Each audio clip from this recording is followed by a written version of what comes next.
Hello, everybody, and how are you doing this evening? Today is July 4th, so happy Independence Day to everybody out there. And I'm making this video. I actually made it earlier in the week, but I want to remake it because I left out some key details that I want to kind of go over. This is a rehash. This is I guess, a looking back at the first round of debates for Democrats. And, I think my winners are still the same, but being able to look back, digest everything and the state of the race now, kind of have a little bit more clarity and wanted to share those thoughts with you all.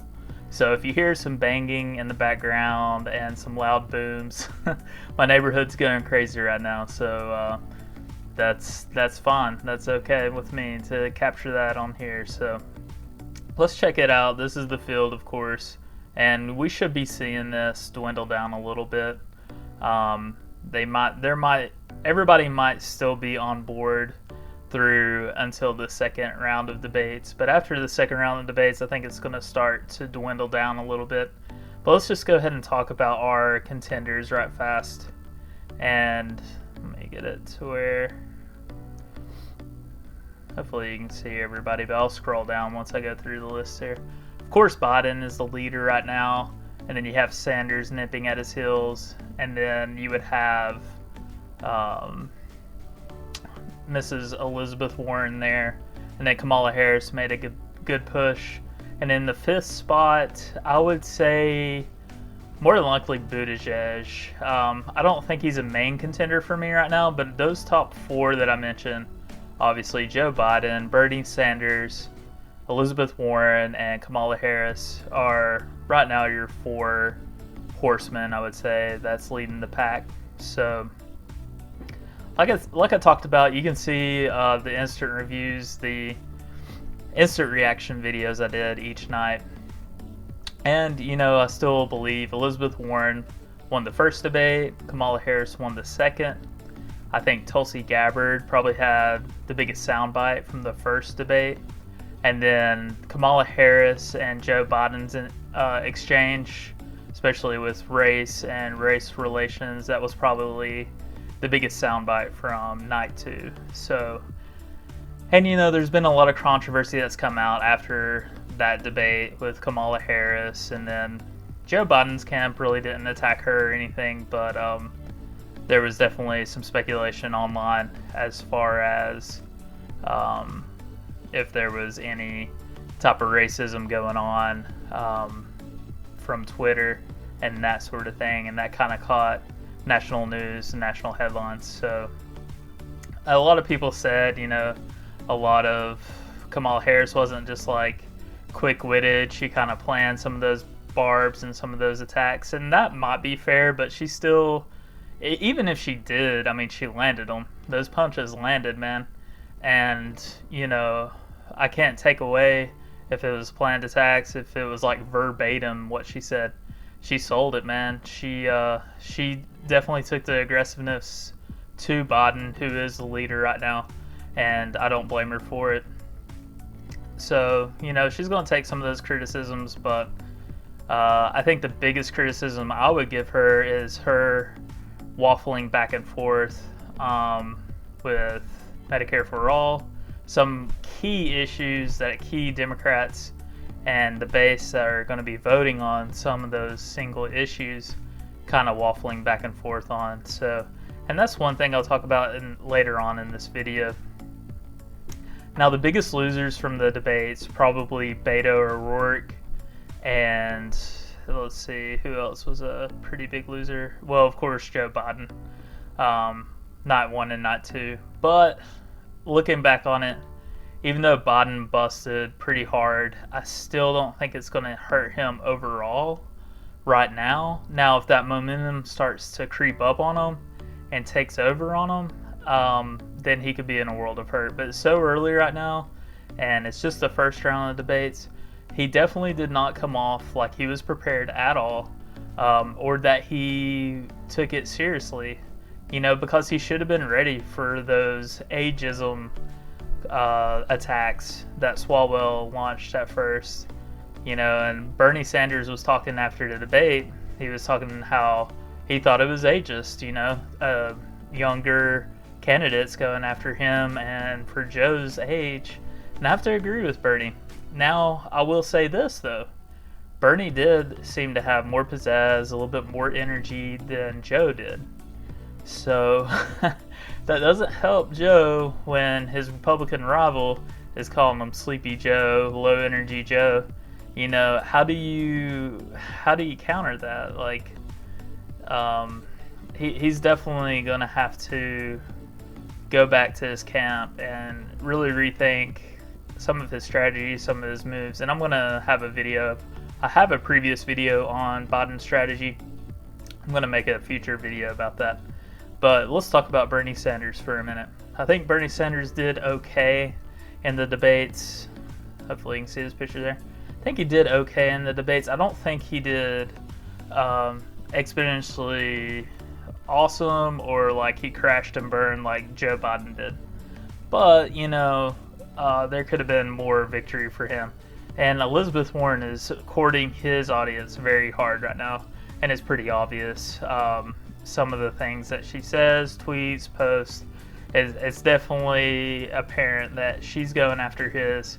And, you know, I talked about Elizabeth Warren and the Fox News comments and all of that stuff earlier on my channel, and you can go back and watch. You know, I thought that was a bad move for her. But you know what? Maybe it was a good move for her in the short term, because that put a divide between her and Bernie Sanders, and maybe that gained some traction for her. Maybe that gained some of those voters that would be voting for Bernie, moved it over to her camp. So I'm going to go back on my word a little bit and say maybe not a bad short-term play, bad long-term play in my book, but, you know, we'll see with time how that what happens with all that. So large field again, a lot of pretenders, you know, 4 or 5 contenders at this point.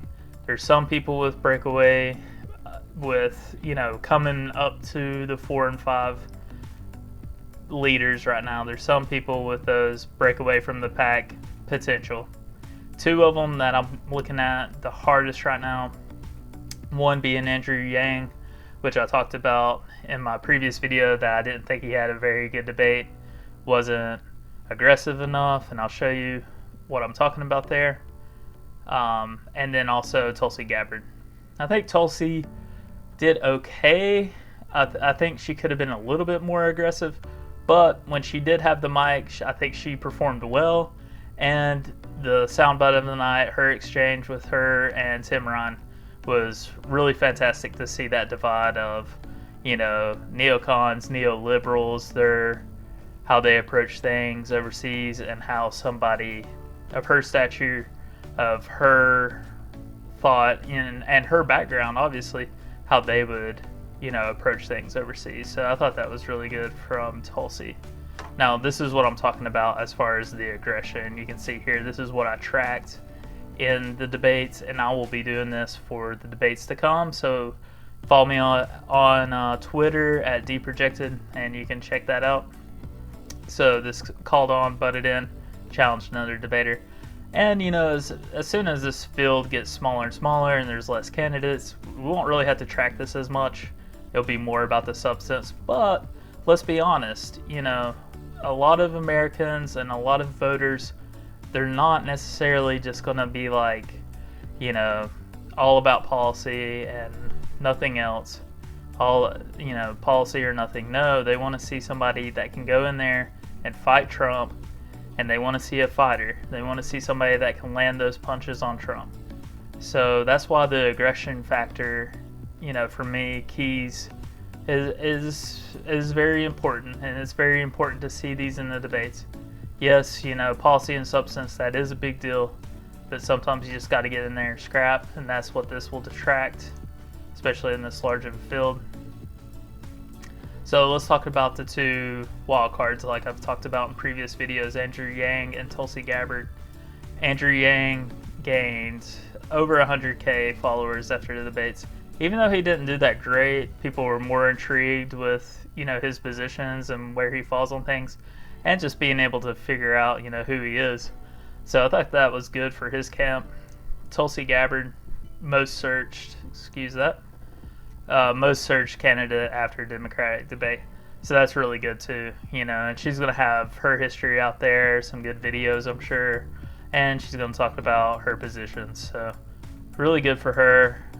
So I think both candidates need to, that whatever momentum they've gained from that, really need to take that to the next level. So that is that. One last bit of business is Marianne Williamson.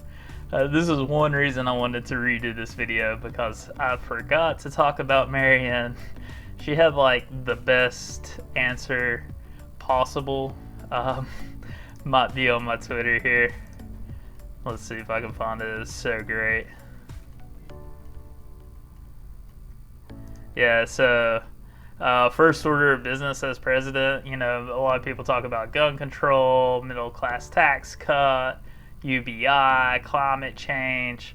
Marianne Williamson's first order of biz is call the Prime Minister of New Zealand and say, "Girl, you are so on," talking about a child and growing up in a great country or something to that nature. I mean, if anybody watched the debates and seen her performance, how can you not like Marianne Williamson? I'm really hoping that she stays in this race as long as possible, because she is so great. And I know Democratic voters, and I know, Democratic strongholds that are watching this, they're just like, oh my God, can you even believe? I was just trying to find her video and I stumbled upon The View. And some participants on The View were not happy, saying she's taking up space and all this stuff. But man, for people like me that are just, love politics because of the gamesmanship, and then also because of, let's face it, like the entertainment that is gained from it, you cannot have a better candidate than Marianne Williamson. It was fantastic. So good luck, Marianne. I hope you stay in as long as you can. I know, and in the previous video you will see me, I talked about her. I know that she is in this to probably just increase her profile, sell some more books, get some coverage, some free coverage. So be it. That's what a lot of this has come down. Trump kind of started all this, and then he won. So now people think they can win. It's going to be a lot of this from years to come now, for seeing some fringe people to very popular people running for president. As unfortunate as that might be in some people's eyes, it's still entertaining in other people's eyes as well. So good luck, Marianne, and Godspeed. So that is my review. I'm going to do some more videos, especially a Biden strategy video, so watch out for that. I have some others in the pipeline, but I just haven't put them out there. Don't know if good timing when to drop them and that sort of thing. So hopefully I can drop some. So again, happy Independence Day, happy July 4th. Hope everybody had a great and safe time, and I will be seeing you on the next one. Take care.